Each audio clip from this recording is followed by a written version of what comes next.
Ladies and gentlemen, welcome back to Kaiserreich. Today we are Reiching the Kaiser, as you were. By that I mean, I don't know. We'll figure it out. I am somewhat inclined to abandon this attack and move to Camtho. Stop. Like that. Just to defend it. We are plotting an assault on, I'm worried about this. We're plotting an assault, to try to get back Harrisburg. We're gonna do our best.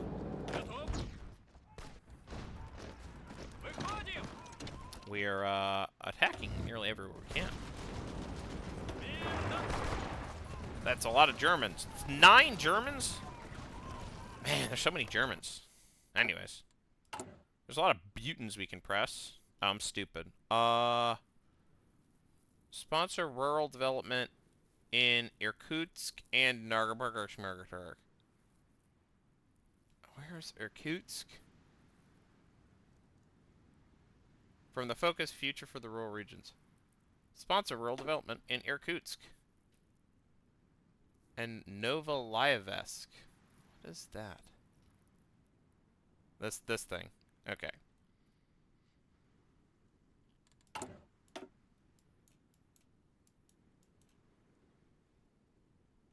Anyways.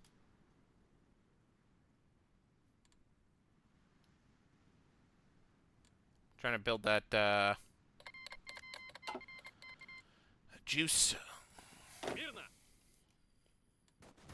Let's see, the Italianos are not necessarily succeeding in their attack. That's a little better. Everything's going in Chile, that's a matter of time. Alright, wow, what a surprise, Puerto Rico.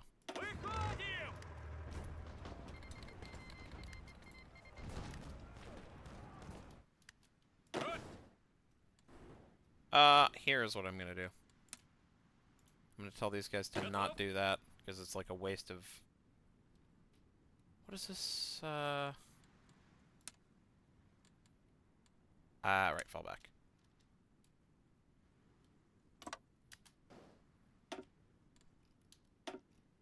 There we go. Yeah, we're not attacking Mongolia anytime soon.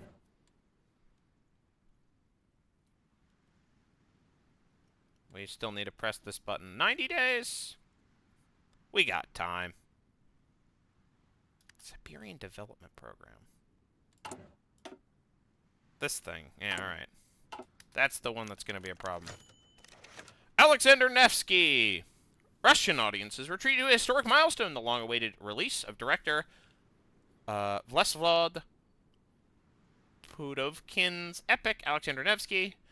Widely rumored to be the most expensive film ever produced on Russian soil, Alexander Nevsky's scale could only be possible with the direct blessing and generous funding of the Russian government. The film follows the eponymous 13th century Prince of Novgorod, played by Nikolai Chereskov, as he strives to repel an invasion by the Teutonic Order. With the city of Pskov having already fallen to the Teutonic Knights thanks to the betrayal of local collaborators, Prince Alexander rushes to rally the fractious Russian people against their common foe. The peasantry, Orthodox Church, and even elements of the Golden Horde gather together under Prince Alexander's banner, helping defeat the pro-Teutonic party of boyars and merchants in Novgorod before delivering a crushing defeat on the knights themselves, the epic Battle of the Ice on Lake Pepius. To say the film is unsubtle in its allegories is putting it too lightly. Nevertheless, the image of the Stahlhelm's man, they're not lying about it being... I know this is like, absolutely... I think this is like straight up exactly the real film. I think there's very little change, but like the Stahlhelm thing is so funny. Stahlhelm Teutonic Knights being driven from Russian lands, electrified domestic audiences. Amazing. This is not to say the film lacks artistic merits. This is also, I think, true in real life. Sergei Prokofiev's stirring score has received widespread acclaim, as it has Pudovkin's own distinct cinematographic style. Though the sweeping shots of the Battle of the Ice are most often plastered on posters, much of the film is an introspective character study of Alexander Nevsky himself, whose private hopes, doubts, and frequent soliloquies drive much of the plot. Nevsky was a hero. Yeah, and it's a pro-war movie. What a shocker. Alright, we're going to stop directly attacking the Germans. We'll try being smart instead of being stupid. Yeah, we're not. Yeah, we're good. Okay.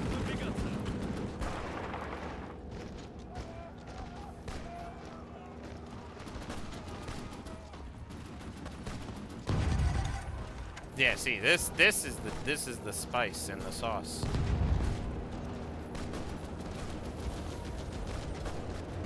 The spicy sauce, as they say. We're almost done with the railroad to Vladivostok. You know. We're almost able to sponsor rural development in Novon-Nikolaevsk. Okay, that's how you pronounce that. That's less of a problem. Novon-Nikolaevsk. It's less of a problem than I thought it would be. My pronunciation of the Russian words is about as bad as you would expect. Please press this button now. Can we do it? Wonderful.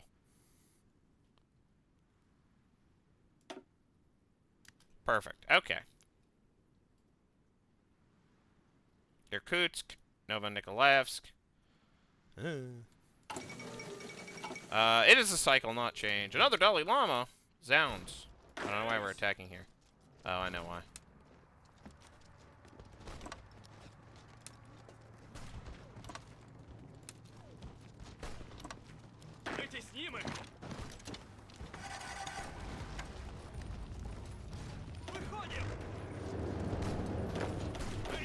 Everything's going in Indochina. Oh, badly. I consider waiting for this battle to end. And then, ditching. Alright. We are going to now ditch. See you later. Everything's going in Chile. We did it! We're heroes. We're gonna back up our comrades by going right here.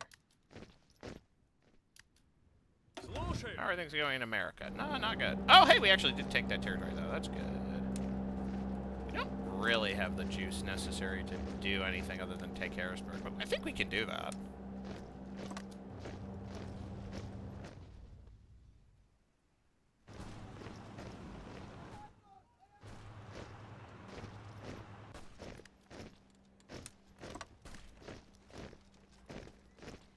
I'll let them build up their power. Alright, Indochina has been annexed. That is unfortunate, but not the end of the world.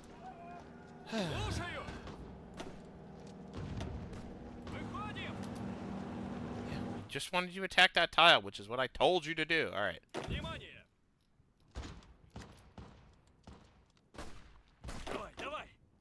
You're gonna stay there. Leonid Gorov falls ill. Indo-Chinese Revolution is defeated. Another nation lost to imperialism. We're going to attack here instead. Try to hold the line until our forces can reinforce.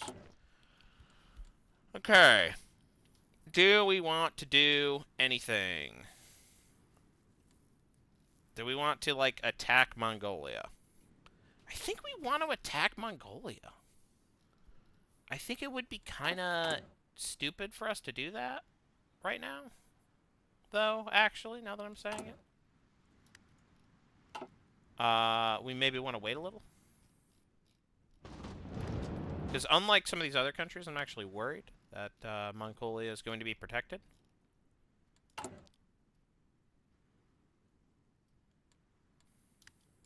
Krivia. Right. Nat Pops. Everything's going here. Whatever.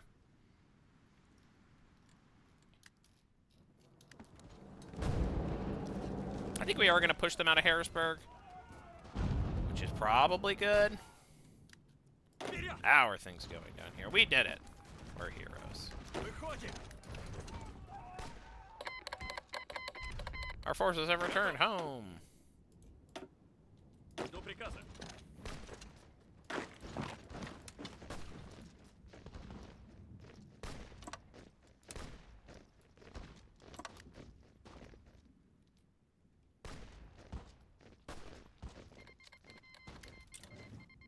Oh boy. War in the Middle East. Shrug shoulders in apathy. Our comrades abroad. Alright. This is probably a good place to spend juice. Okay. Within a year, huh? Capture or ally. Alright. We're going to cooperate with the Ukrainian RDS. We'll do that first. And then we will consider inviting the... we need to Siberian Development Program. That's critically important.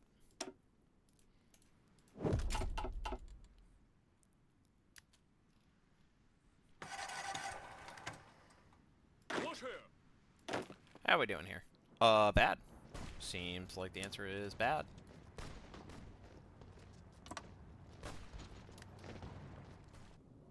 Seems like, they are losing in India. That seems unfortunate for me.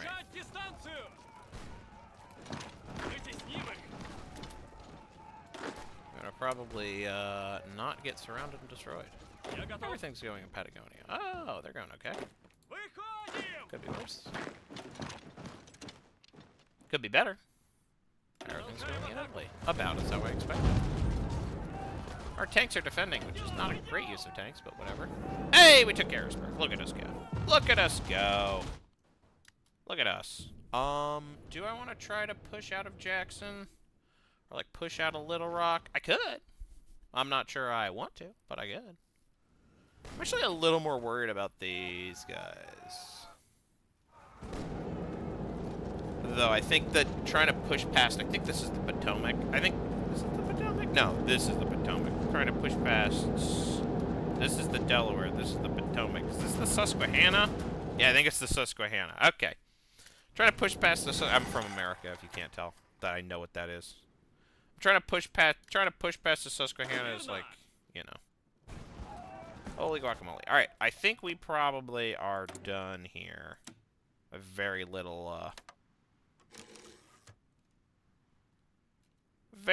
left for me to offer.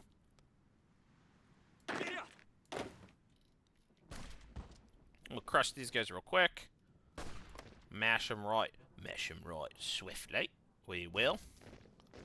Alright, wonderful. Alright, so you guys are going to... okay. I think maybe trying to take this peak here is maybe a good idea. Maybe. And then, what do we want to do? We have a lot of options, and our front line is pretty, like, coherent, which is rare.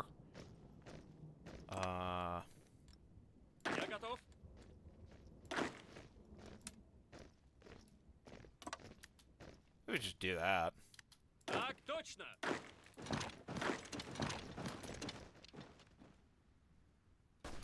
Turn the flank.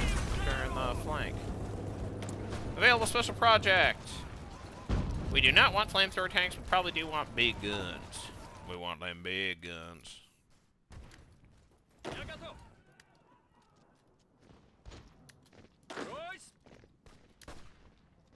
And then we can, like, maybe try to surround and destroy.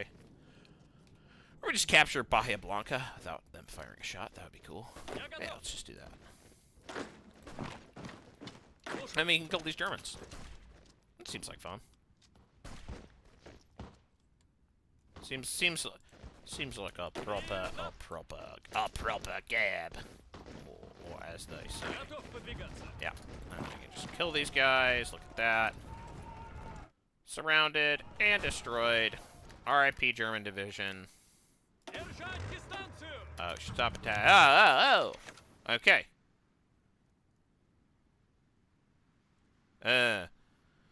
Meddling in Poland? The Polish elections of 1938 are looking extremely tense. There's a good chance the liberal socialist Central Bloc will dethrone the German lackeys, and we'll get a chance to form a government, something that can give the revolutionary left wing of the coalition a good chance to agitate for a revolution. We could sway the election by calling on the outright syndicalists in Poland to swallow their pride and vote for the radical candidates of the PBS, part of the Central Bloc, while also channeling additional funding to our comrades in Warsaw for a more effective electoral campaign. Fund it discreetly. Make sure they win. And stain their precious democracy? Never. Yeah. Are you kidding me? Yes. Yes, we are going. Yes, we are going to fund. We are going to fund the Polish resistance against the Germans. I mean, listen, we have scruples, but like, come on. What do you think we are? We also like to win and not lose.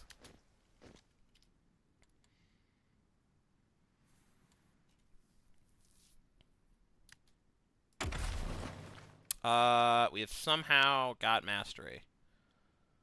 Operation, no we don't. Okay. Desperate defense is crazy. If you do not have... The fact that you can get it, like, out of order is kind of nuts. I'm just gonna sweep up the coast. Like, why not, man?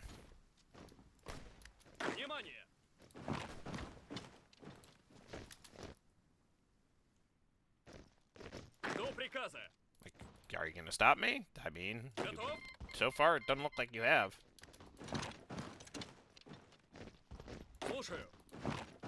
How are we going here? I hate making choices. No.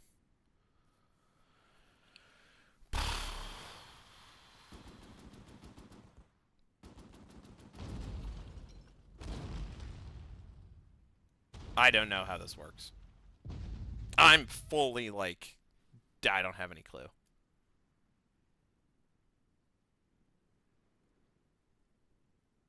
Three decaying funds bonus, 1 decaying funds bonus. I don't know what a decaying funds bonus is. Oh, I have an idea. I think we probably want the one that's gonna buff us in the long term. That seems to... I have a preference for that. Yeah, I'm not afraid to say it. Oh my god. Okay. So stupid.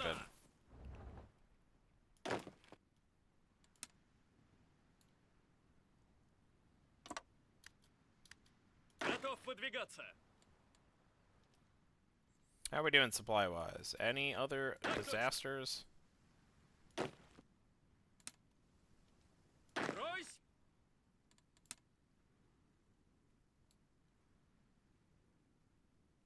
I do this? I don't know, man. This is rough. Alright, here's what I'm gonna do.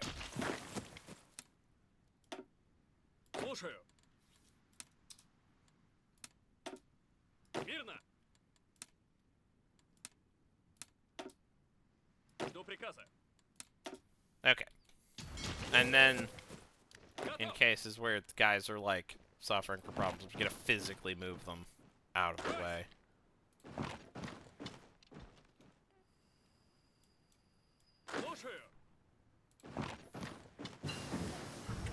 Alright, that's fine. What do we do? Navy stuff? No. Improved engine. We'll need that at some point.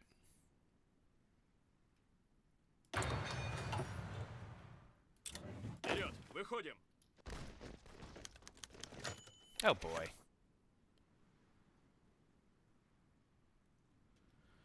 Okay. More faith? Okay. Speculation with prices.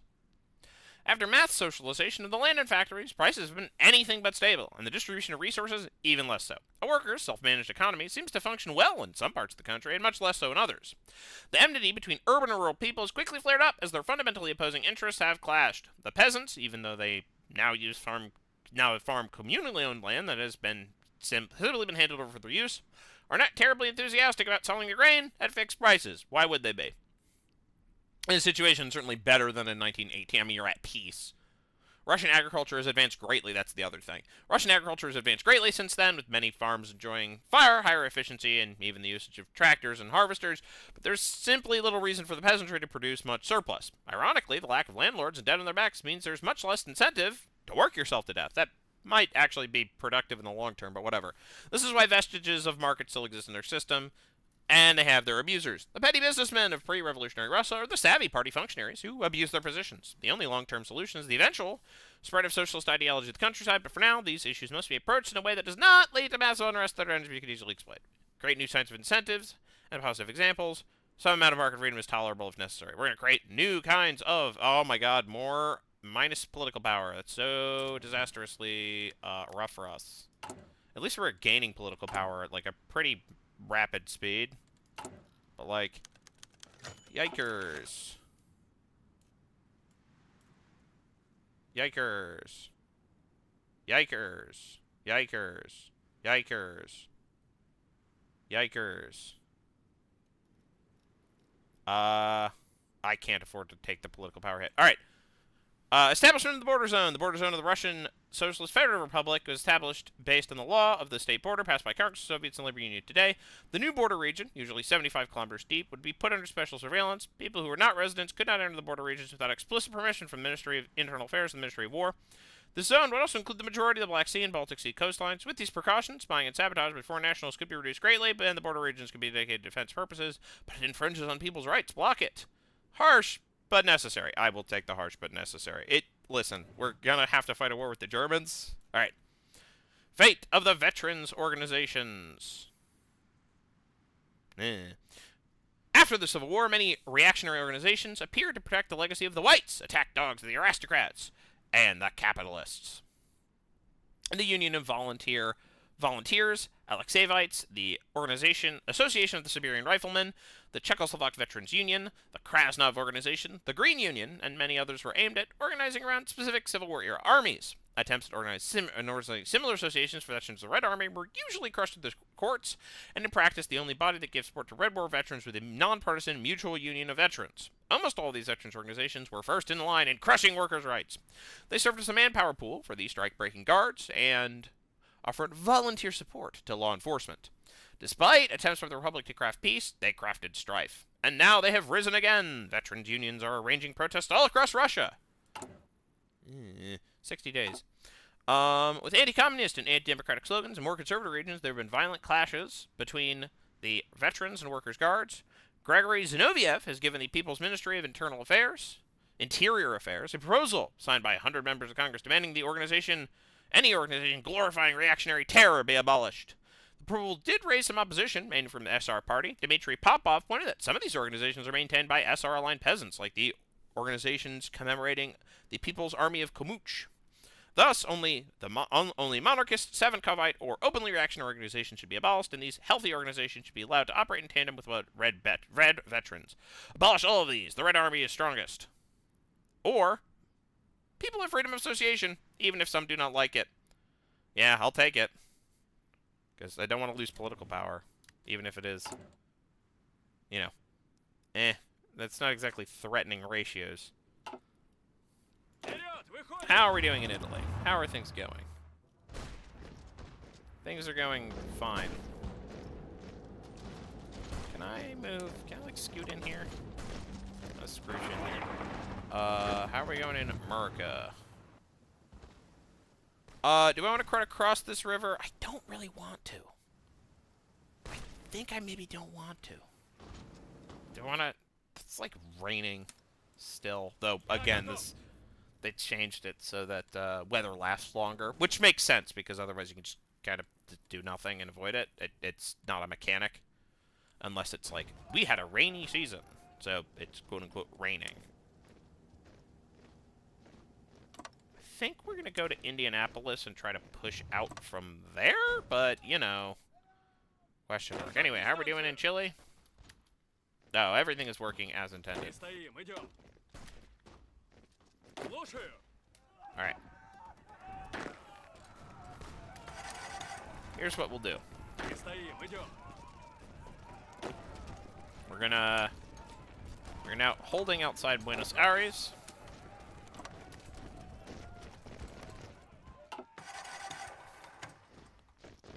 Locking down our position.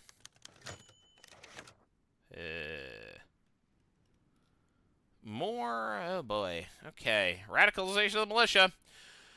What was intended to be nonpartisan revolutionary law enforcement has turned into another area of politics, especially in regions with more unrest. As the activities of underground whites have intensified, especially in southern Russia and the Cossack oblasts, more radical voices have won in the Soviets. For example, the Rostov-on-Don Soviets recently gained a SR maximalist majority who've started to fill leadership positions in the militia with other maximalists, arguing that a firmer hand is necessary against white sabotage. In other regions, even if the Soviet is in moderate hands, the militias themselves have turned more radical in their means, often in reaction to having to maintain public order against counter-revolutionary organizations. This is a worrying prospect, as militias wield considerable local power, and there are even cases of them arresting other socialists for crimes, only for accusations to fall flat in people's courts. Yakov Serebransky, the director of the UNM, argued the militias have been successful combating counter-revolutionary terror, and have pointed to a large number of arrests, especially in the Rostov and Stavropol oblasts. According to Comrade Serebransky, the Congress should not let idealism blind them. Russia still has many counter-revolutionary cells, and eradicating them is a task that requires harsher methods. The militias must be professionalized to avoid chaos and admirable. They have true revolutionary spirit. How much faith do I have? 50? How much time do I have? Not that much. I'll professionalize them further. The stability boost is pretty good. Alright, I will see you in the next episode. Bye-bye.